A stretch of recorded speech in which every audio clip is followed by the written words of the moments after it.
Dans cette nouvelle vidéo, nous allons essayer de comprendre quel lien y a-t-il entre éducation et développement.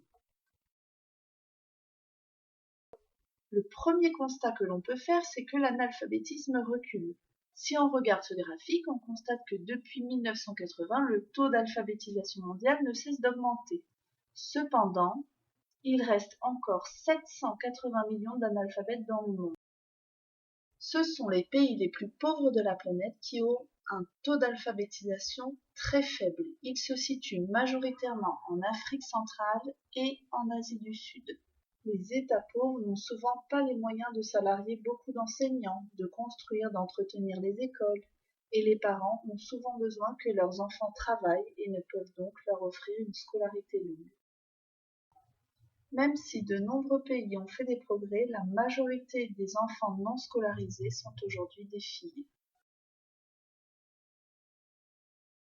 Pourtant, l'éducation des femmes est fondamentale pour un pays.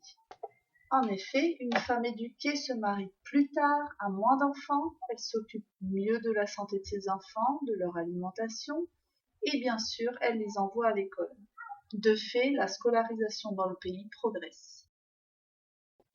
Aidés par l'ONU et ses organismes comme l'UNICEF ou l'UNESCO, mais aussi par des ONG, les États pauvres font des progrès, font des efforts pour améliorer l'accès à l'éducation en construisant des écoles, en formant mieux leurs enseignants.